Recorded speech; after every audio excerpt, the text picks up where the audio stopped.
Le dessin d'un poing serré, fièrement dressé, c'est l'image qui fait la une d'une toute nouvelle revue. Elle s'appelle Mentor au pluriel. Le ton est ainsi donné, c'est un journal de combat, un journal dont la promesse est de nous aider à rendre le monde meilleur. Et pour cela, d'un côté, des articles sur l'écologie, sur les animaux, sur l'économie, sur la santé, sur des sujets de société aussi. Et de l'autre, de grands entretiens avec des personnalités combatives et inspirantes. Parmi elles, un philosophe, un entrepreneur et un nutritionniste, mais également, en fin de numéro, des images surprises, vous allez comprendre. Bonjour Erwan Montéour. Bonjour Philippe. Merci d'être avec nous. C'est vous qui venez de lancer cette nouvelle revue. Vous en êtes le cofondateur, mais également le directeur de la publication et le directeur de la rédaction. On va y revenir. Vous avez été cycliste professionnel avant de devenir coach et entrepreneur. Mais avant ça, on va commencer par parler du fond. Consacrons notre vie à rendre un monde meilleur. Le monde meilleur, pardon. C'est le slogan de Mentor. Ça veut dire quoi, rendre le monde meilleur ? Je vais essayer de vous dire ça très vite. Rendre le monde meilleur, déjà, c'est comprendre les enjeux auxquels on est confronté. On est à un carrefour civilisationnel. Le problème est que la plupart des gens ne sont pas conscients des enjeux auxquels on est confronté, des enjeux climatiques, sociétaux, environnementaux, économiques, parce qu'il va y avoir des gros problèmes. Et le but du jeu, rendre les gens heureux, changer le monde, c'est d'abord le comprendre. Et une fois qu'on est capable de le comprendre, on est capable de consentir des sacrifices pour modifier sa façon de vivre et ainsi avoir une vie meilleure et rendre le monde meilleur, parce que notre comportement a une incidence directe sur la marche du monde. Pourquoi ce titre Mentor ? J'ai regardé dans le dictionnaire. Mentor, c'était le précepteur de Télémaque, le fils d'Ulysse dans l'Odyssée. Et par extension, un mentor, c'est un conseiller expérimenté, un guide attentif et sage. Pourquoi mentor ? Alors si je dois dire toute la vérité, c'est mon associé, mon premier associé, parce que nous sommes 3 associés, c'est Patrick Guérinet qui est venu me voir et qui me disait « Erwan, t'es un mentor pour les gens dans tout ce qui concerne le sport, l'alimentation. Je parle beaucoup d'environnement, j'étais très engagé dans cette cause-là jusqu'ici. Et j'ai mis du temps à déclencher sur ce sujet. Et Mentors, en fait, moi, l'idée du mentor, c'est quoi ? C'est pas moi le mentor, c'est qu'il y a des gens dans l'histoire de l'humanité qui ont eu une idée. Cette idée, elle a jailli dans leur cerveau et elle a changé la face du monde. Ils ont consacré leur vie à changer le monde. Et ces gens-là sont inspirants. Et ces gens-là doivent être notre exemple et nous inspirer. Devenons tous des mentors. Et je vais être un tout petit peu lacanien, c'est que dans votre patronyme Montéour, il y a le mot mentor. Est-ce que c'est un hasard ou est-ce que c'est volontaire ? Non, c'est complètement un hasard. On rajoute un H, un E et un U et on a Montéour. Ouais. Et pourtant, ça n'a rien à voir parce que Montéour, c'est en breton, enfin en celte, c'est celui qui bat la pierre et par extension... Oui, ça n'a rien à voir, mais après on peut le faire exprès. Vous savez qu'En Marche s'appelle En Marche parce que ce sont les initiales d'Emmanuel Macron. Bien sûr, non. EM. Ah non, c'est EM, En Marche, Emmanuel Macron, Mentor, Montéour. C'est un hasard total. Qu'est-ce qu'on peut lire dans Mentor ? Alors, qu'est-ce qu'on y trouve ? Parce que même dans son déroulé, c'est un journal pas comme les autres. Oui, déjà, on voulait faire un truc vraiment atypique. Il s'agissait d'abord d'informer. Tous les sujets d'importance, selon moi. Il y a des sujets, il y a un premier dossier tout de suite sur le conspirationnisme, qui est un mal qui nous ronge aujourd'hui, parce que il y a une telle défiance à l'égard des autorités morales, sanitaires, politiques, religieuses aujourd'hui, que les gens savent plus où ils en sont. Ouais. Et puis le Covid nous est tombé dessus, et donc là, alors c'était le terreau idéal. Peut-être avec raison aussi. Je suis pas en train de faire le conspirationniste, je rappelle juste qu'on porte tous les deux des masques. On nous a expliqué que ça ne servait strictement à rien pour ensuite nous mettre une amende si on n'en portait pas. Oui, bien sûr. On peut comprendre que les gens soient déboussolés. Oui, mais en fait, évidemment, il y a eu énormément de maladresse. Et d'ailleurs, s'il y avait eu du conspirationnisme, il n'y aurait pas eu toutes ces maladresses. Ça, c'est vrai. Parce qu'il serait certainement comporté autrement. Parce que là, je pense que Macron a pris une sacrée branlée pendant toute l'année dernière. Il est en train de revenir dans les sondages. On va voir ce qui va se passer. Non, justement... On essaie de faire traiter des sujets de société et essayer de trouver la vérité. Il n'y a pas une vérité. Nous allons essayer de permettre tous les pluralismes, de permettre aux gens, on donne la parole à des gens avec qui on n'est pas d'accord. Ah, alors vous donnez la parole et en même temps, en une, ce sont quasiment que des morts. Einstein, Nelson Mandela, Mère Teresa, Hannah Arendt, Jane Goodall, Frida Kahlo, Martin Luther King, Gandhi, il est toujours vivant, Gandhi, Winston Churchill. Oui, mais c'est ceux qui nous inspirent. Ouais. À l'intérieur, il y a plein de nouveaux mentors. Ouais. Je veux dire, quand on parle à Maxime de Rostolan, c'est quelqu'un qui est extrêmement inspirant, c'est le nouveau Nicolas Hulot. Il a d'ailleurs travaillé longtemps avec Nicolas Hulot. Vous avez Gilles Boeuf, qui était l'équivalent du GIEC, mais pour la biodiversité et la mer. Et quand on vient de voir le documentaire sur Netflix, Seaspiracy, on prend une claque énorme parce qu'on se rend compte que le GIEC a été créé en 1989 et tous les ans a produit des calculs probabilistiques et tous leurs worst case scénarios ont été explosés par la réalité. Worst case scénario, c'est-à-dire les pires scénarios. Les pires scénarios ont été explosés par la réalité. Il y a toujours un scénario positif, un négatif, et c'est plus bas que le négatif. Et en 2018, on a produit plus de gaz à effet de serre qu'en 66 millions d'années. On a parlé hier de la journée du climat, on a beaucoup parlé du climat, et Mentors ne se résume évidemment pas à ça. Dès les premières pages, vous publiez les 10 commandements de Mentors. Je vais citer le respect de l'environnement, de l'individu, de la santé, le respect des animaux, la promotion du végétarisme, la liberté d'expression, la liberté d'information, on est tous d'accord. Vous dites Mentors croit à l'information libre, non filtrée, non influencée. Ça veut dire quoi, non filtrée ? Alors, vous n'êtes pas sans savoir que lorsque vous avez un fonds d'investissement qui est derrière un média, il y a eu beaucoup d'histoires, par exemple, autour de Canal+, lorsque Bolloré est arrivé. On sait qu'un patron qui a un fonds d'investissement qui détient un média va imposer des choses dans la ligne éditoriale du média. Donc il y a des médias institutionnels. Ensuite, il y a des médias qui sont de droite, donc qui vont promouvoir une certaine idée. Il y a des médias de gauche qui vont promouvoir des idées de gauche. Nous, on n'est ni de gauche ni de droite. On est à la recherche on est en recherche de la vérité. Notre pensée est en mouvement et elle peut évoluer. Vous présentez Mentors comme un bookzine, c'est quoi ? Moi, je connaissais le MOOC, qui était la contraction de book et de magazine. C'est quoi un bookzine ? C'est à peu près la même chose, un bookzine. En fait, c'est un livre, c'est quelque chose qu'on va garder. On a choisi de faire un trimestriel qui soit beau, pour qu'on ait envie de le garder, qu'on ait envie de se poser, de faire un pas de côté, parce que je pense que c'est ce qui nous manque. Aujourd'hui, l'information, elle s'empile, les informations s'empilent les unes sur les autres, et on n'est plus capable d'avoir suffisamment de discernement pour trier ce qui est important et ce qui ne l'est pas. Là, c'est s'arrêter, prendre le temps, réfléchir, faire des arbitrages. Faire des arbitrages pour choisir sa vie, ce n'est pas prendre une décision entre une bonne et une mauvaise solution, sinon ça serait des enfants qui pourraient arbitrer. Voilà, on continue à parler de Mentors, on est avec Erwan Monteour, Culture Média continue, à tout de suite.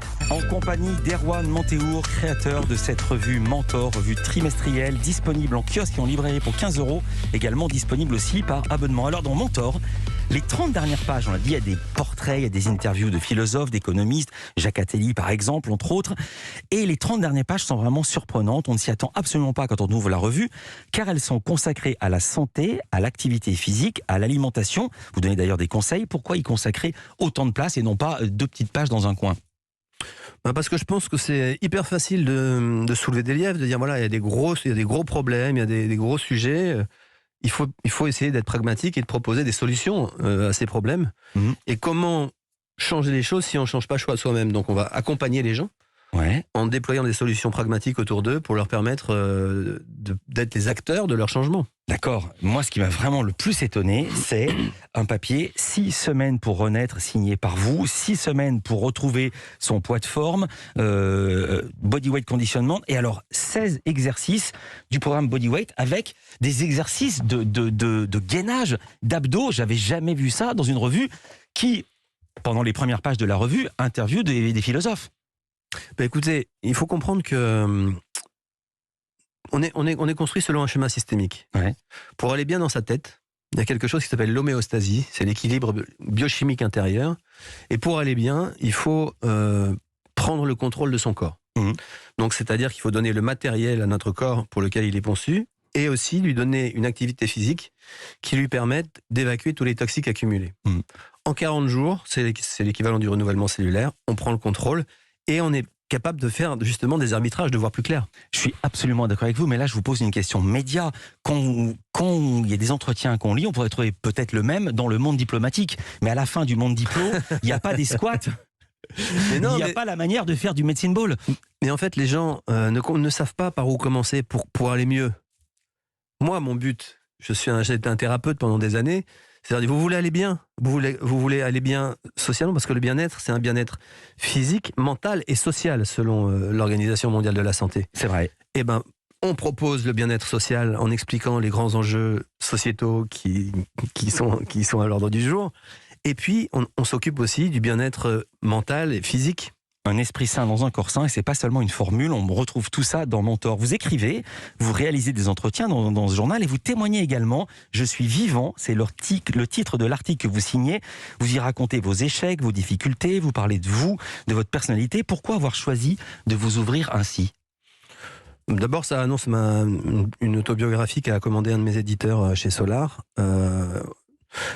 J'ai toujours été très mal à l'aise. J'ai vendu beaucoup de livres et j'ai une communauté très, très large sur les réseaux sociaux. Beaucoup de gens qui achètent mes livres, qui me suivent sur les réseaux. Et j'ai jamais voulu jouer le rôle d'un exemple que je ne suis pas. Je suis pas ça. Et je tenais à dire toute la vérité, l'entière vérité sur mon parcours. Et c'est une façon d'amorcer cette vérité pour annoncer qui je suis vraiment. Ouais. Parce que c'est un peu compliqué pendant des années qu'on croit qu'on est quelque chose qu'on n'est pas. Et je ne voulais pas être un imposteur. L'entière vérité, l'imposteur. Je vais mettre des mots sur ce non-dit, Erwan Monteours, parce qu'on ne peut pas vous comprendre sans connaître votre histoire. Vous êtes un ancien cycliste professionnel, je l'ai dit, ça remonte à près de 25 ans, et votre carrière s'est arrêtée quand vous avez avoué vous être dopé. Vous ne vouliez plus empoisonner votre corps. Des aveux que vous aviez fait sur Europe 1, c'était en janvier 98, avec, vous allez l'entendre, et c'est ça aussi qui est très intéressant, un constat sans appel au sujet du sport professionnel. J'ai pris certains produits, c'est une pratique courante. Ça fait partie des passages obligés de tous les sports professionnels aujourd'hui, je crois. Compte tenu des calendriers, compte tenu des distances, compte tenu de ce que les médias sollicitent au niveau des sportifs, ils veulent toujours qu'on aille plus vite, ils veulent toujours plus de spectacles. On est tenu aussi par des horaires pour les télés. C'est-à-dire que des fois, il faut accélérer pour arriver au bon moment devant la télé. Et c'est tous les jours pareil, toute l'année. Et les sponsors veulent tout le temps du résultat. Alors dans ce contexte, le sportif devient forcé, il est contraint de prendre des trucs. C'est s'il les prend pas à la limite, il va être tout de suite éjecté, il pourra pas tenir le coup. Et il le prend comme une victime, il est obligé de le faire. Le grand problème à l'heure actuelle dans ce milieu, c'est qu'on est déculpabilisé de ça, on trouve ça normal. Et on s'oublie un peu, on se perd. Et quand la carrière se termine, personne n'est là pour pleurer sur nos tombes. Le milieu, il reste, les gens qui sont autour restent, ils gagnent de l'argent. Et tout l'argent qui est véhiculé par le milieu, c'est pas spécialement pour le sportif en particulier, quoi. Le milieu, il reste. Quel regard vous portez sur le sport professionnel aujourd'hui ? Alors, pour moi, c'est un magnifique laboratoire qui a été une expérience extraordinaire parce que ça m'a quand même appris la discipline. Je vais dire les choses différemment. Est-ce que le milieu a changé depuis ce son qu'on vient d'entendre et cette confession de 98 ? Ou est-ce que les choses sont comme avant ? J'ai envie de vous dire qu'il a changé, mais les mecs roulent plus vite qu'à notre époque. Ouais. Donc nous, on s'est chargé. Tout le monde a arrêté de se charger maintenant, mais ils roulent plus vite que nous à l'époque. Je vous laisse réfléchir là-dessus. Là où je voulais en venir, c'est que j'ai été dans un monde, un micro-monde, dans un laboratoire où c'était un empoisonnement systématique et collectif d'une population. Ce qui ressemble exactement à ce qui s'est passé au XXe siècle. Le XXe siècle aura été le siècle de l'empoisonnement de la biosphère, l'intoxication des corps et l'intoxication de la pensée, et notamment du rapport au doute. Et à propos d'intoxication, pour qui se dit, tiens, je suis exempt de ça, je suis à l'abri, il y a un papier passionnant que vous signez sur le sucre, où vous montrez à quel point le sucre est encore peut-être davantage addictif que la cocaïne. Vous faites tout dans ce journal, c'est un choix ? Ou vous n'avez pas les moyens de payer d'autres journalistes ? Vous voulez contrôler au maximum ? Presque un tiers du journal est écrit par vous.